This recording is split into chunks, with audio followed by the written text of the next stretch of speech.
হানজালার গোসল হয়েছিল তৃতীয় আসমানে জমজমের পানিতে। হযরত হানজালা রাদিয়াল্লাহু তাআলা আনহু তিনি সদ্য বিবাহ করেছেন।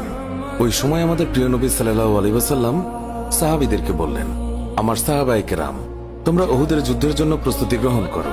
রাসূলুল্লাহ সাল্লাল্লাহু আলাইহি ওয়াসাল্লাম হযরত হানজালা রাদিয়াল্লাহু তাআলা আনহুকে বললেন, হানজালা, তোমাকে যুদ্ধে যেতে হবে না। তখন হানজালা রাদিয়াল্লাহু তাআলা আনহু বললেন, ইয়া রাসূলুল্লাহ, আপনি যুদ্ধে যাবেন, কাফেরদের সঙ্গে যুদ্ধ করবেন, আর আমি সেখানে না গিয়ে স্ত্রীর সঙ্গে আমোদ প্রমোদ করব? এটা আমি সহ্য করতে পারবো না। আমাকেও যুদ্ধে নিয়ে চলুন। রাসূলুল্লাহ সাল্লাল্লাহু আলাইহি ওয়াসাল্লাম তখন বললেন, হানজালা, আমি তোমাকে আদেশ দিলাম, তুমি বাড়িতে থাকো, তোমাকে যুদ্ধে যেতে হবে না। হানজালা তখন নবীর আদেশ শুনে কাঁদতে কাঁদতে বাড়ি চলে গেল। আমাদের প্রিয় নবী সাল্লাল্লাহু আলাইহি ওয়াসাল্লাম সাহাবীদেরকে নিয়ে যুদ্ধে চলে গেছেন। এদিকে সাহাবী হানজালা তার স্ত্রীর সঙ্গে রাত কাটানোর পর তার উপর গোসল ফরজ হয়ে গিয়েছে, তাই সে গোসল করতে গেছেন, পানি নিয়ে দাঁড়িয়েও গেছেন। এই সময় মদিনার গলি থেকে কেউ একজন চিৎকার করে বলছিলেন, মদিনার মুসলমানরা, তোমরা কার জন্য জীবিত থাকবে? তোমাদের প্রিয় নবীকে কাফের মুশরিকরা শহীদ করে দিয়েছে। এই কথা যেই মাত্র হানজালার কানে পৌঁছালো, তখনই তিনি পানির বালতি ফেলে দিয়ে তার স্ত্রীর কাছে গেল এবং তার স্ত্রীকে বলল, হে আমার স্ত্রী, তাড়াতাড়ি আমার তলোয়ারটা দাও।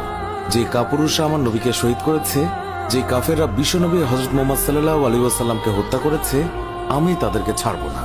আজ হয় তারা মরবে, না হয় আমি মরব। যে দুনিয়ায় নবী নেই, সেই দুনিয়ায় আমি বাঁচতে চাই না। দাও, আমার তলোয়ারটা দাও। তখন হানজালার স্ত্রী বললেন, আপনি আমার নবীর হত্যাকারীকে হত্যা করতে যাচ্ছেন? যান, আমি বাধা দেব না, আমার বাধা দেওয়ার অধিকার নেই। তবে আপনি দয়া করে গোসল করে পবিত্র হয়ে যান, কেননা আপনার উপর গোসল ফরজ হয়ে গিয়েছে। এছাড়াও আপনি যদি উহুদের ময়দানে শহীদ হয়েও যান, আমি কোনো দুঃখ করব না। উত্তরে হানজালা বললেন, না, যদি আমি গোসল করতে চাই, তবে আমার নবীর হত্যাকারীরা কিছু সময়ের জন্য হলেও বেঁচে থাকবে, এটা আমি হতে দিতে পারি না। আমার যেই দুনিয়ায় আমার নবী বেঁচে নেই, ওই দুনিয়ার পানি দিয়ে আমি গোসল করতে পারি না। এই বলে তিনি তলোয়ার নিয়ে চলে গেলেন। উহুদের ময়দানে তিনি অনেক কাফেরকে হত্যা করলেন। একসময় যুদ্ধ করতে করতে তিনি শহীদ হয়ে গেলেন।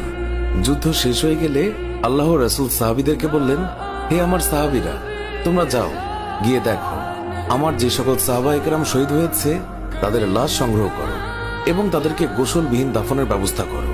সকল শহীদের লাশ এনে এক জায়গায় রাখা হচ্ছে। নবীজি গুনে দেখলেন ৬৮টি লাশ রয়েছে, ২টি লাশ নেই।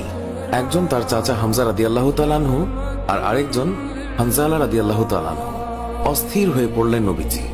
সব সাহাবাদের পাঠালেন লাশ খোঁজার জন্য। হঠাৎ বোরখা পরা এক মহিলা এসে দাঁড়ালেন নবীজির কাছে। নবীজি তাকে চিনলেন না। মহিলা বললেন, শুনুন ইয়া রাসূলুল্লাহ, কাল আপনি একটা বিয়ে পড়িয়েছিলেন, মনে আছে? নবীজি বললেন, হ্যাঁ, আমি তো হানজালার বিয়ে পড়িয়েছি, যার বিয়ের খুশিতে আমি খুরমা খেজুর ছিটিয়েছিলাম। মহিলা বললেন, ইয়া রাসূলুল্লাহ, আমার হাতটা দেখেন, হাতের মেহেদি এখনো শুকায়নি। কাল বিকেলে বিয়ে হয়েছিল, আর রাতে উহুদের যুদ্ধের জন্য বের হয়ে যান হানজালা। ওনার উপর গোসল ফরজ হয়েছিল, কিন্তু উনি গোসল করে বের হতে পারেননি।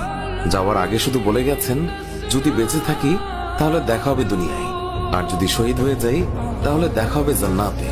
নবীজি কাঁদছেন। মহিলা বললেন, ইয়া রাসূলুল্লাহ, শহীদের তো আপনি গোসল দেন না, আমার স্বামীকে আপনি একটু গোসল করিয়ে দেবেন। নবীজি সম্মতি প্রকাশ করার পর একজন সাহাবী দৌড়ে এসে বলল, ইয়া রাসূলুল্লাহ, হানজালাকে পাওয়া গেছে। সবাই গেলেন, গিয়ে দেখলেন সাদা কাফনের ভিতরে লাশের মাথায় পানি। নবীজি হানজালার মাথায় হাত দিলেন। জিবরাইল আলাইহিস সালাম আসলেন নবীর কাছে, এসে বললেন, ইয়া রাসূলুল্লাহ, হানজালার কোরবানিতে আল্লাহ পাক এতটাই খুশি হয়েছে যে আমার বাহিনীকে আদেশ করলেন তাকে নিয়ে আসতে।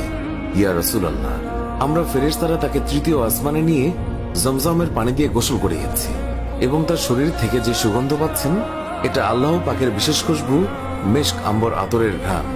আমরাই ওনাকে কাফনের কাপড়ে আচ্ছাদিত করেছি। আল্লাহ তার প্রিয় মানুষকে কি পরিমাণ ভালোবাসেন, কি পরিমাণ সম্মানিত করেন, তা আমাদের পক্ষে কল্পনা করাও সম্ভব নয়।